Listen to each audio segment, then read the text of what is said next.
And we are recording. And it is 6 o'clock. All right, once again, the stars have aligned.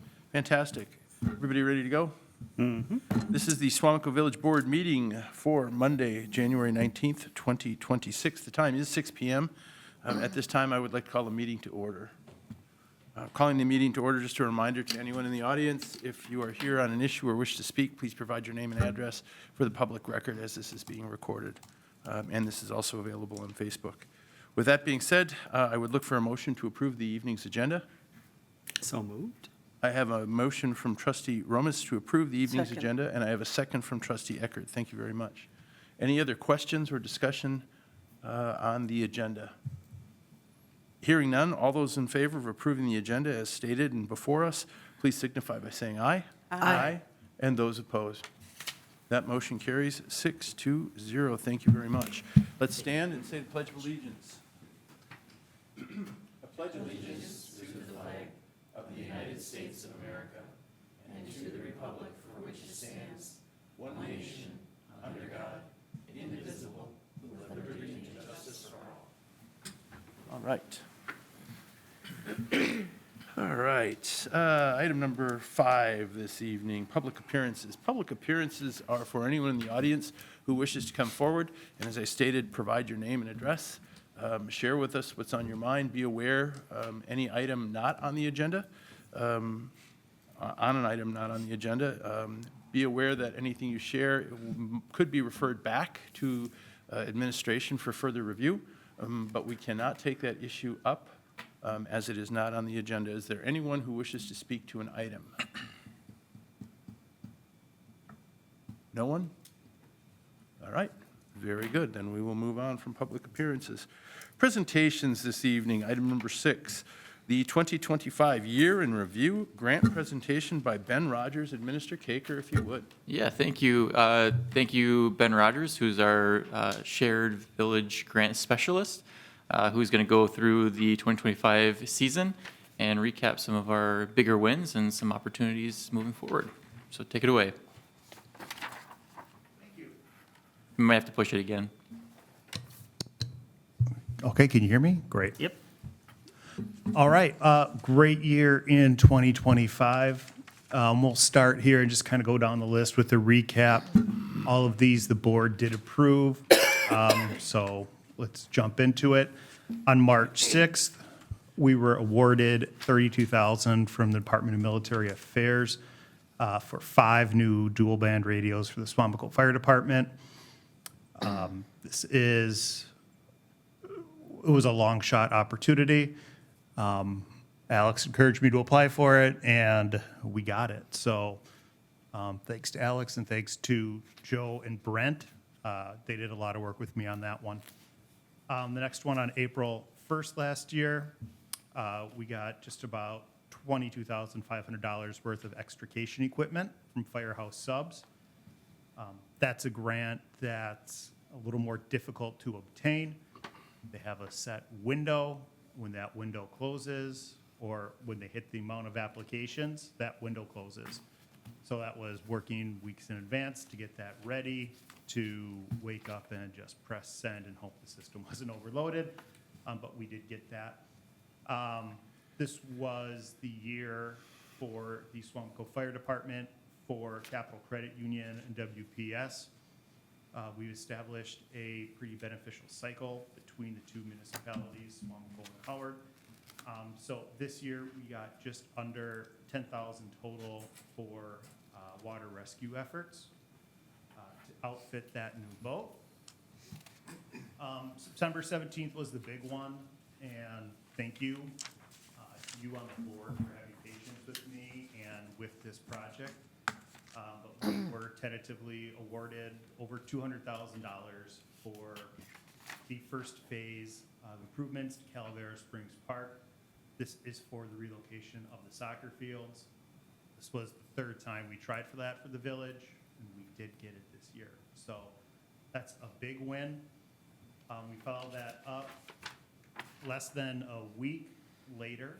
We got notification that the Suamico Fire Department was selected for a FEMA AFG grant.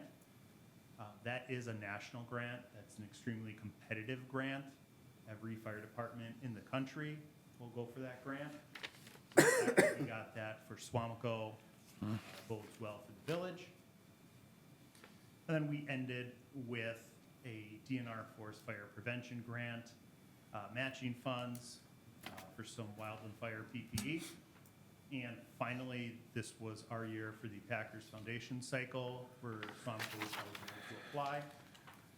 So thanks to Nick, who worked with me on that one, but we did get awarded $3,000 for windscreens for pickleball and tennis at Idlewild. We take a look here. Here's a chart breaking down all of the grants we received. You can see that Knowles Nelson is a big one, but what I wanted to really highlight this year is in '25, the ROI for Suamico was over $15.50 for every dollar spent on my position. Since my position started at the start of 2022, that ROI is now up to $5.50. When I said it was a good year, I wasn't exaggerating. We more than doubled our total from the previous 3 years combined.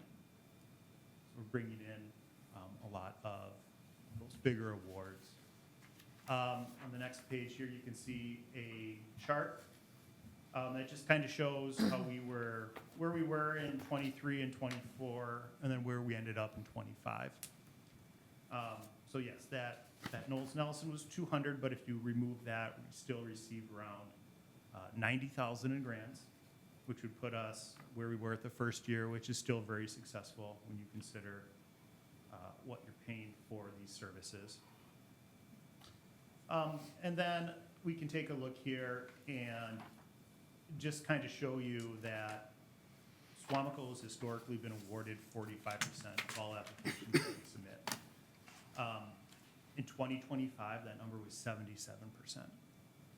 So we're starting to dial down on opportunities that are a fit for village, are a fit for grants, and are a fit for what's happening in the village. We're not stretching, or we didn't stretch too much outside of comfort zone last year. So what we're looking at so far for 2026, just an update on some things. I'm really working hard on Sunset Beach and the culvert there. I want to see that installed, resolved, and partially funded. So in 2025, last year, we were in the middle of a FEMA BRIC application review.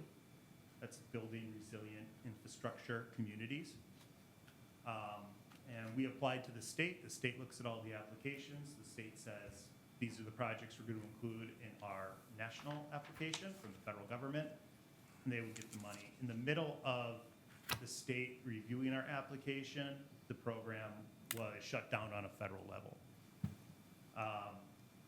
That was disheartening because we applied twice before to Wisconsin Coastal Management Program grant. In '24, Alex joined me and some people from Sea Grant at UW to come out here and take a look at the project. Andy was great with his expertise there, so it really kind of illuminated things to people and funders. So having that pulled was pretty disheartening, like I said, but now we have a cycle here for the DNR's Municipal Flood Control Grant Program. That's due in March.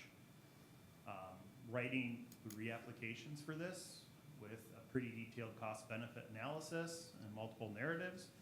I'm pretty confident we have what we need to put together a successful application. With the Municipal Flood Control Grant Program, flood-proofing infrastructure is fifth on the list of priorities. The other 4 are all land acquisition. So we'll see what happens, but we should be in line at the top of that 5th priority, depending on what other people apply for land acquisition. This document's a little out of date, but we already did apply again for the Military Affairs Interoperable Grant Program for 5 more radios. It's the final year of the grant program, so they increased the award pool substantially, and there's a focus on Northeast Wisconsin. So I'm confident in receiving that. And then the other update I have for you right now, that this is still technically alive, but Last year, we enlisted Tony Weed, we enlisted the board, Sky, your help with the letters. We got letters from throughout the community from a number of people. We got letters from people in different communities to include the water tower project at a tune of $1 million in the HUD appropriations budget. It was set to be debated in the Senate, then the shutdown happened, things reopened back up. So I reached out to my contact who's an expert in these appropriations happenings. And she's predicting another continuing resolution sometime early this year that could potentially jeopardize the appropriations request, but until then, it's still alive. So you can actually pull up the Housing and Urban Development Appropriations Bill package from the House, and in that, it lists the Village of Suamico with the water tower project. So that's still going, but I can't really say with what certainty what I think is going to happen there. In addition to those two, I wanted to make a point here. I started meeting, or I will meet once a month with department heads on Tuesday after village board meeting to kind of go over things. But more importantly for me, that's to listen. So listen to projects we have happening. That's to gain ideas for potential opportunities down the road. So I think that's a good step to kind of continue the momentum we built in 25 into 2026. So at this time, I'll entertain any questions from the board. For the HUD one, because it's housing and urban development, is that going to require low-income housing? No. Okay. No, the whole point of the request was the water tower will allow for increased development, which will grow Okay. tax-based businesses. And Representative Weed was behind that for growth here, so. So as well as we're on this note, this particular item, I did offer the letter, and I did go in and look at the package, the housing and urban development package, after I received this. So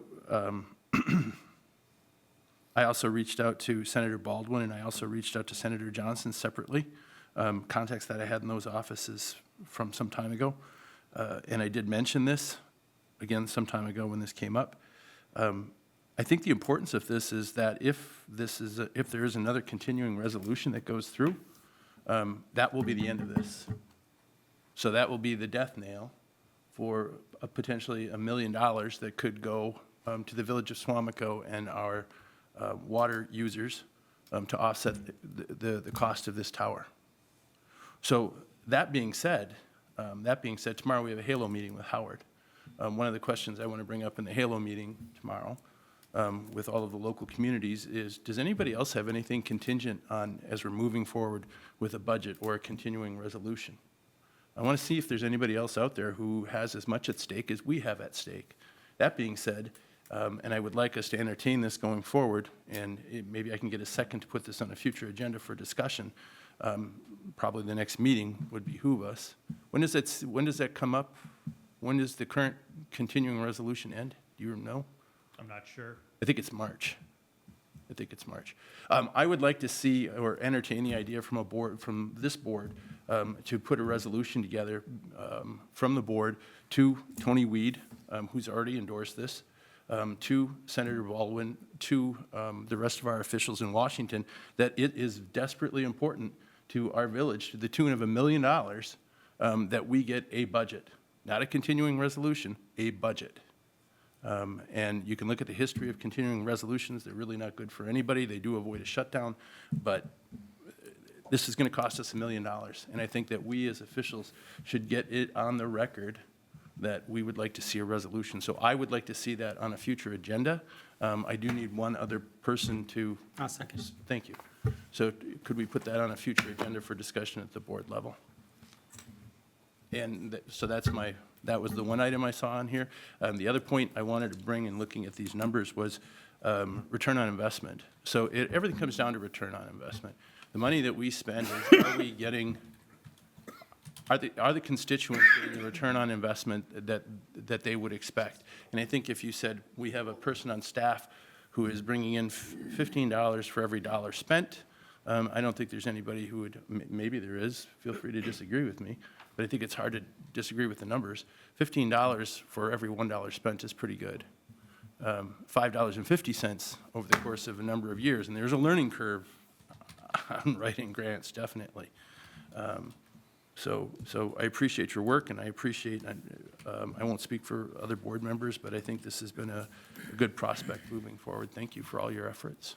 Thanks, Sky. And if you want to connect on that appropriations, after the meeting, be happy to fill you in on kind of a history of how we got where we are.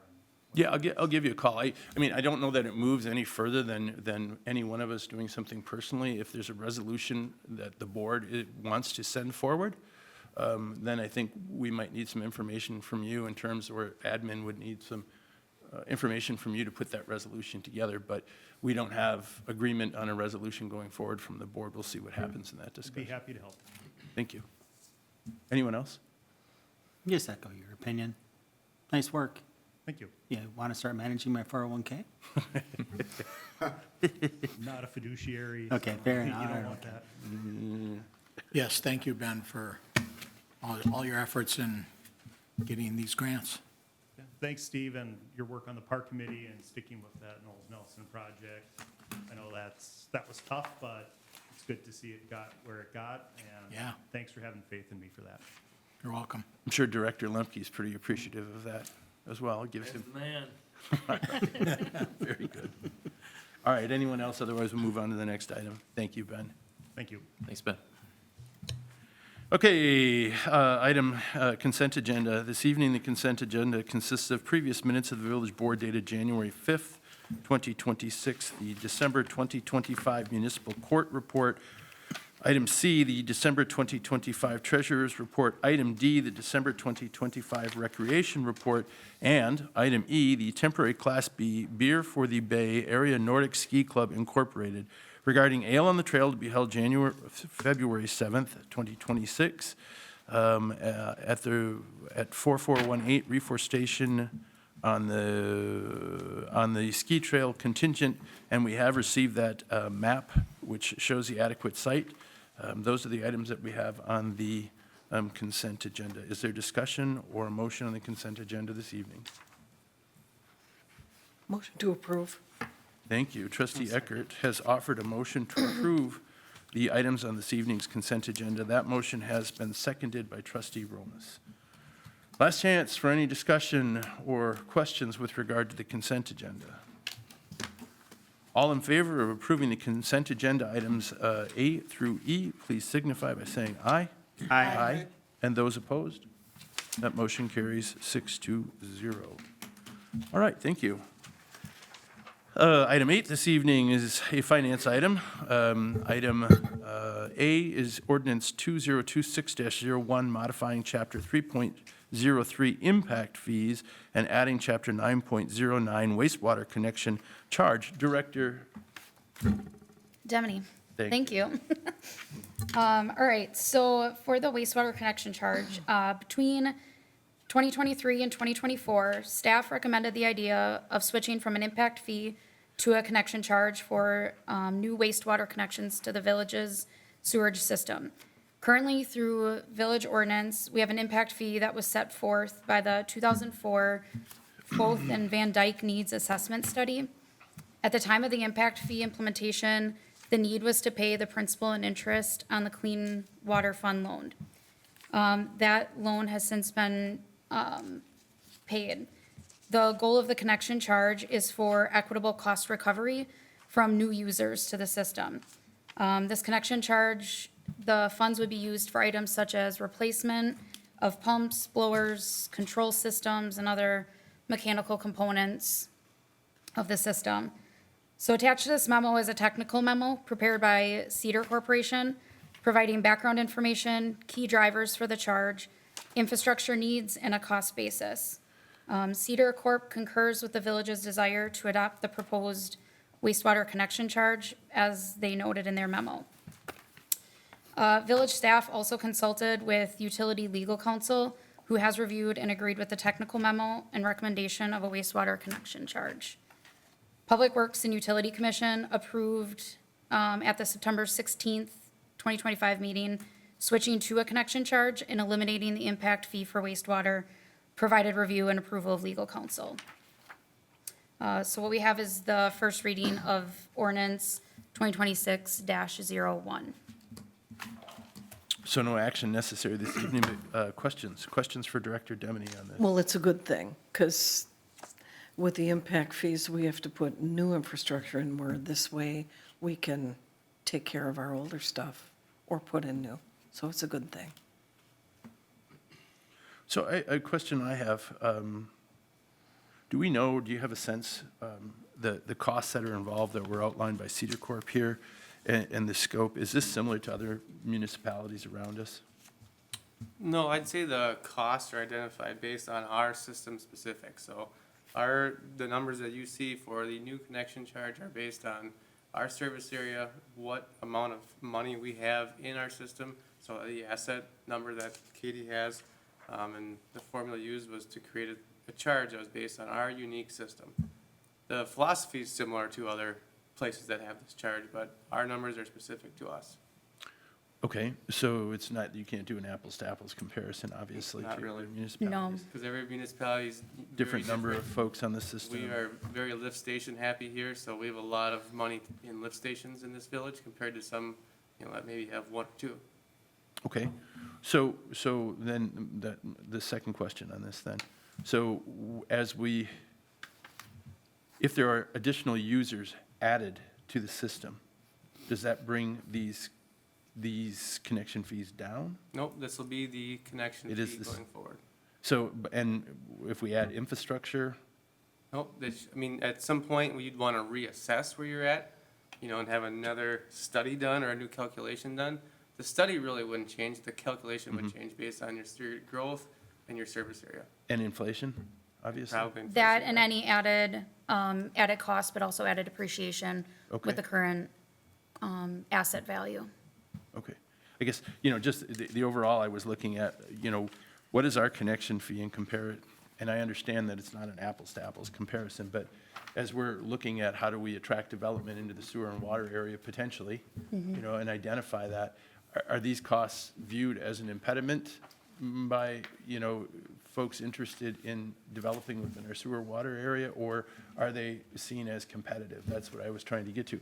And I guess it's kind of a moot point, because the fee that we're charging, the connection fee that we're charging, my understanding from what you shared, is this is based on the equipment and the infrastructure that we have in place, and it is what it is. So, to charge more, to charge less, that the fee is what the fee is. Yep, exactly. We'd prefer it to be less because it'd be more attractive for developers and people to buy in, but the cost of development here with how flat we are and how far away we are, to get our wastewater down to our next interceptor, it has to get there and it comes at a cost. Yeah, and I don't think, we don't want to be manipulating our costs to be attractive to a developer in any way, shape, or form, right? Our costs need to be covered one way or another. Yep. Okay, other questions? Well, I'm concerned it's a little over-optimistic, because I think you had like 608 potential new users.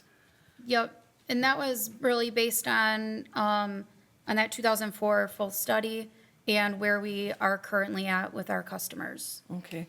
With the old drawing, I noticed the top, kind of that square part, I don't think we put that, I don't think that's part of sewer anymore. Is it? Stuff that goes up to I had to the field? blow it up so I could see it. Are you looking at the map? Yeah, the map. It was a very, I don't think sewer goes that far. On that square? Right here you're talking? Yeah. Well, that's just the area. It's just the sewer service area. So that, I guess. would But mean it's that- not going to go that far. Isn't that Resort Road? Yeah, that's north. I mean, that's literally not going to happen. Well, I and- guess it's in the sewer service area, and I think you have to have some sort of other procedure done to get that out of it, right, Steve? Okay. We can't just say we don't want it. Has to be done through the.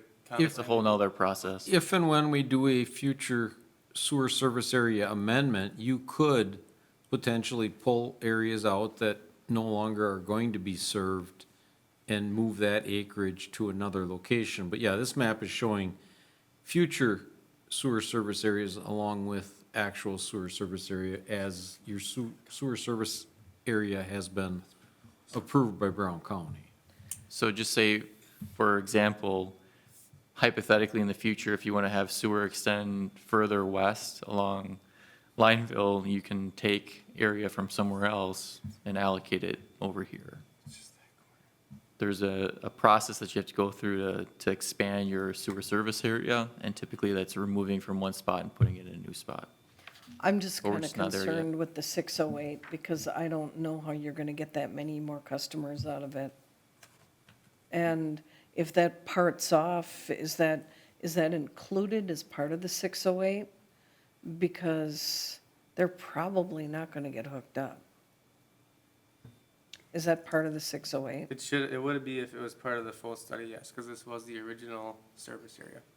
And But really, we remember, don't, the original had 608 left, that did not include that area to the west, Okay. because that's in the future, and that shouldn't have been included in the original full study. and Because- we can't stress the word estimate enough. Yeah. I mean, 20 years from now, we're not sure what it's going to look like.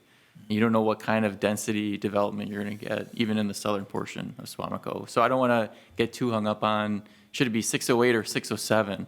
I just get, I get concerned because I'm a ratepayer. And,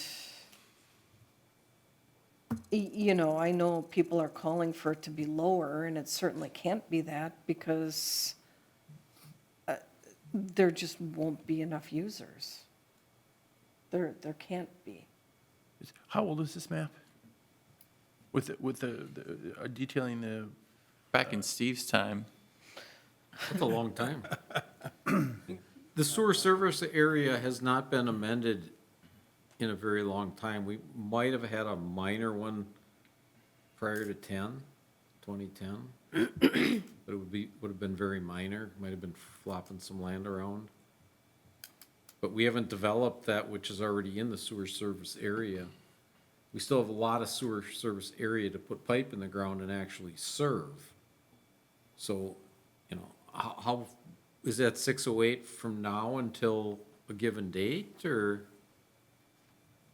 it's just 608 new users? It was just 608 left because they had an estimate for how many how many connections we'd have at like a 20-year time frame, and we only had like 1,600 out of the 3,000, whatever it was. I don't remember the exact number. Yeah, so as of August or July 29th of last year, we were at just under 2,700 customers. The estimate from the 2004 study thought we would be at 3,300 as of 2025, which is then where that 608 Oh. came from. So there's nothing in that's based on that 600 Okay. new homes. I mean, this is just, It's based on estimates that were given as part of that initial study. Okay. so a plan that was drawn up in 2000, that's not bad, actually. A plan that was drawn up in 2004, and we're sitting here 22 years later, and we're off by 600 for the estimate. I mean, wow, it's not a surprise with a plan that old. Is there any thoughts, does anybody ever have any thoughts about, is this something that we put in front of Department of Public Works or, not Department of Public Works, but the Public Works Committee and have them relook at this? I mean, at some point? We kind of looked at it the way it was originally presented, Okay. and kind of how the service areas were, forecasted with new growth, including that area to the west in the future, or the proposed future. And I mean, we kind of agreed that, 608 is probably not going to be the number someday, but, we tried doing our own calculations and estimates on what we think is going to be there based on a little bit less than the 14,000 square feet. It wasn't far off. I mean, we had a little less than that. We like around 550 is kind of what we came up with, but it all depends on density. We don't know what kind of density we're going to get and what's going to be allowed with the new zoning changes. And we have been looking at it, I mean, the whole time, just like everybody has, but I don't know what there is to look at. I mean, Yeah. it kind of is what it is. Okay. And, I can think right? of, Yeah. I can think of two things I'm just kind of curious about. So just north of Barkhausen, there's a purple line that's dashed, that right there. So, can you see where I'm Yeah, pointing? trying. Well, that land, that chunk there where the purple is, and has the pink above, wasn't that donated? Yep, that should be not able to be used as part of the Okay. sewer service area. And then why, out of curiosity, so north of that you have Lake Leon, and then directly east of Lake Leon you have this square. And this square sits there, makes me think that area is not part of the sewer district, but everything around it is. And I'm curious, why? That was an active farm and they didn't want to be considered in it at the time. If development occurs on that acreage, you'll have to do a sewer service amendment to get it Okay, included within. so- And that could be as simple as trading land from elsewhere. That clarifies that, thank you. You don't do a service amendment every other year. Yeah, so- I get what you're saying. So essentially, that was an active farm. It wasn't gonna be in the sewer area, so it was excluded. If someday it does become part of the sewer area, then we would go through to an amendment to include it. Correct. Okay. And that would also be a good spot for water too, wouldn't it? Because it's right there on Harbor Lights. So Take, the- sorry, go ahead. No, you go ahead. Go ahead. Well, taking it a step further too, if you said, okay, well, let's go with 500 because that's maybe a more realistic number, all that does to the calculation is it will make your sewer connection charge even greater and make it less appealing for developers to come in and build. So you're trying to balance. Yeah, I know, but I mean, I know there's people out there that would say, why isn't it lower? But that's why it's not lower. You know, The alternative is to raise your sewer rates more to make it less on the connection charge. All great solutions, right? no. So the estimate, I mean, not to get, I don't want to get too deep into the weeds in this, but this plan, you're telling me that the plan has been reviewed since 2004. That's great. We're at 2,700. We thought it was estimated to be at 3,300. We're at 2,700, which is about a 22% difference. If we would take the 608 and look at 22% of 608, that would get us down to 475. You know, if you, I'm not sure that there's any, I just ran those numbers real quick sitting here. I'm not sure there's any validity to that calculation because there's a lot that goes into it, right? You don't know, you know, the inflation rate, you don't know the cost of building, et cetera, and we know the cost of building has been exorbitant over the course of time and the cost of property. So I guess I'm not sure that we can get, I think you're right. I think 608 is too high and it's been acknowledged that it's a little high and they're trying to address it. I don't know how I don't know the calculation to get to a better, stronger number. I'm just saying you don't want to lower the connection fee because I don't want to pay more in my rates. Well, the connection fee, as they explained, the connection fee is based on our infrastructure. There's no reason to reduce the connection fee. If anything, over the Yeah. course of time, due to inflation, the connection fee will increase. It's not going to decrease.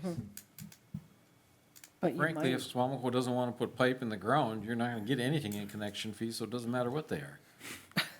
Because you That's where really, you gotta you balance have it. no lots with sewer and water available anymore. So until we're willing to put pipe in the ground, it doesn't matter what your connection fee is Well, and because that's- you're not going to be collecting it. That's another discussion that we're going to have. So maybe this An should be upcoming actually discussion. I'm sorry. No, go ahead. Maybe this should be folded into the rest of the conversations we're having on the comprehensive plan. If it's pointless for us to make this change to the ordinance now, It's not pointless. because No. if we don't have them, but you just said we don't have them because we don't have pipe in the ground. There's still a few that can be collected, and we need this in place for Okay. whatever few All right. are out there between now and when. It's the new difference pipes are- between the connection fee or the impact fee and then what you're able to use it on is understand why that. this is being done. And I'm supportive of that. I'm supportive of changing it from impact to connection, right? Because it gives more flexibility. I'm just wondering, when I look at this, I have another question. on top of this, but I look at this and I go, do we need to do this now? And it sounds like we do, because there's something coming. So my question then is, my financial side or my fairness side of this question. If you're an existing resident with an existing home and you currently have a pouch on your property, are you going, and the sewer goes by and we assess you for that and we charge you the fee? Is that the situation, or is this only for new developments? It would be for assessed properties if sewers ran adjacent to your property. Okay, so if the sewer is already there and the person hasn't connected already, and we force the person to connect to the sewer, will we be charging that person a connection charge? Okay, and that's where it comes to the fairness part for me. So this person, they've put in their private system, they put in their private well, they've invested that money, and we're never gonna time it perfectly so that when theirs is failed, we're gonna connect. They're always gonna lose value in what they've invested. So I think as a board, what we should have in here is something to address that issue, if that's an issue we're going to see. Out of fairness to them. I think that's an issue we're going to have to address as we start to go down this road with the comprehensive plan. I agree. And make decisions. But I think your points are important, and I think they're going to be part of that discussion as we're going down the road and we determine the path that we're going to go with the comprehensive plan. Yeah, and that's where I wanted to bring it up on this one, because there's nothing in here that helps those people. So in the period of time between, if we pass this ordinance as is, and the comprehensive plan, or we've actually talked to this board about having a deeper discussion about this whole concept, this will go forward, and those people will suffer that without having something in here that says, if you've already got a system, then at least, I mean, we give the developers in here, if it's $75,000 or more, we give them like 10 years to pay it off. Developers come in with millions of dollars. We're going to ask an individual homeowner to cough up $5,500 and not give them any kind of way to expand that, like 10 years on their sewer bill or something. I feel like we could do a good job with that if we put our minds to it, to take the sting away.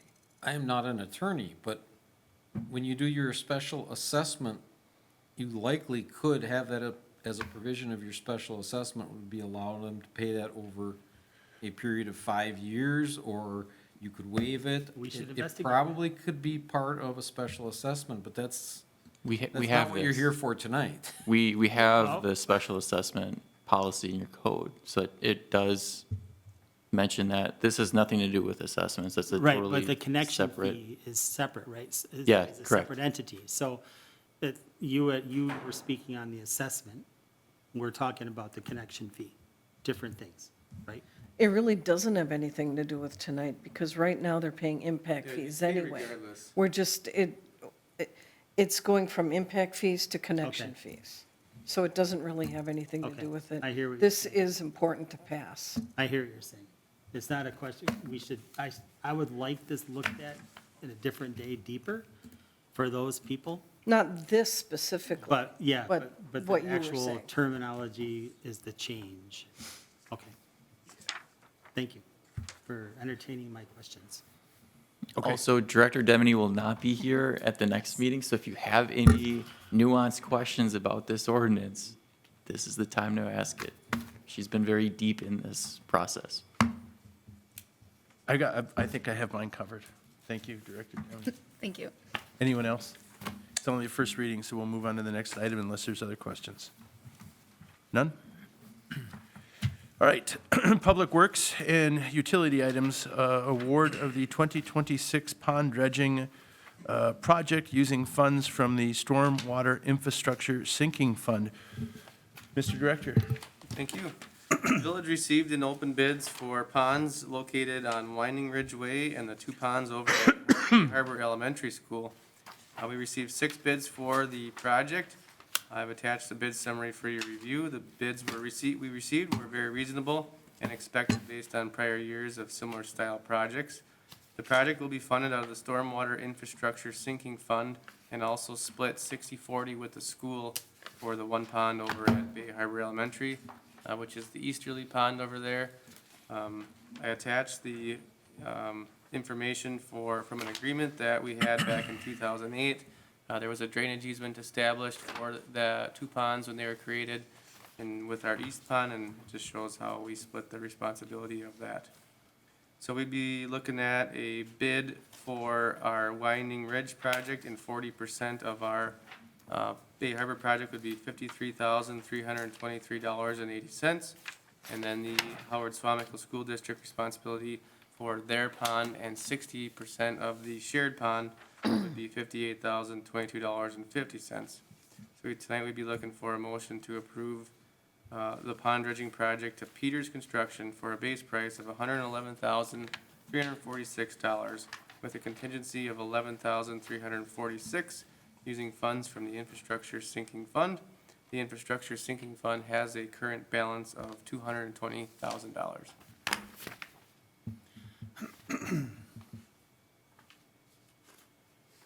The project would look just like I think 3 years in a row we've done pond dredging projects now. We dredge them, regrade them, shape them, make them look good. We fabric the banks and we rip wrap them, make them look good, and got a lot of positive feedback over the last few years of how they turn out, so we're just continuing on with that.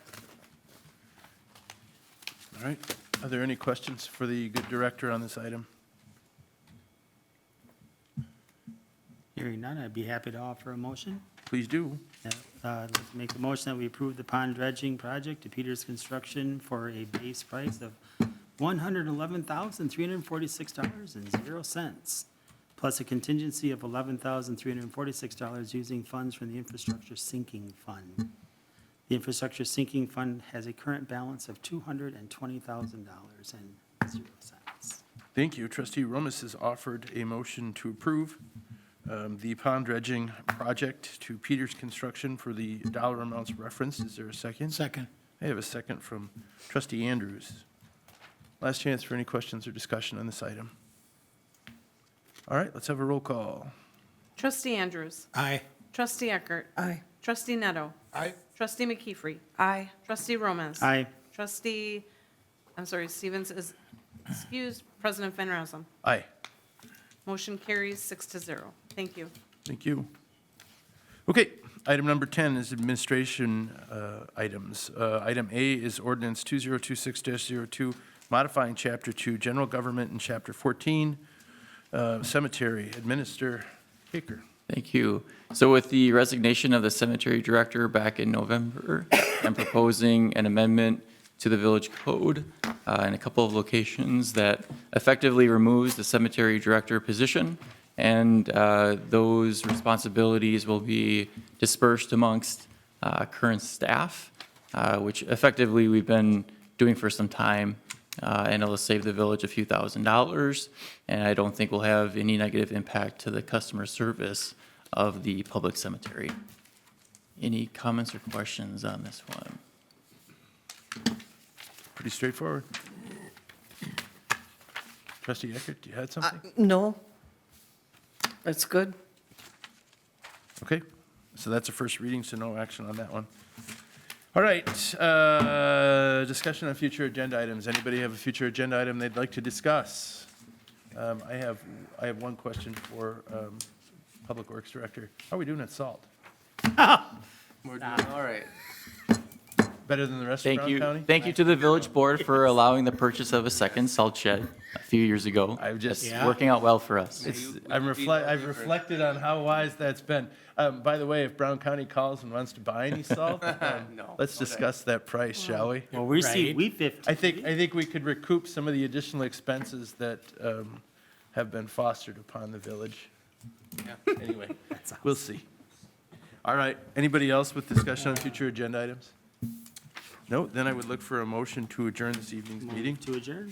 Trustee Romas has offered a motion to adjourn this evening's meeting. And I have a second from Trustee McKeefery. All those in favor of adjourning this meeting of the Suamico Village Board, please signify by saying aye. Aye. And those opposed, that motion carries 6-0. Thank you all.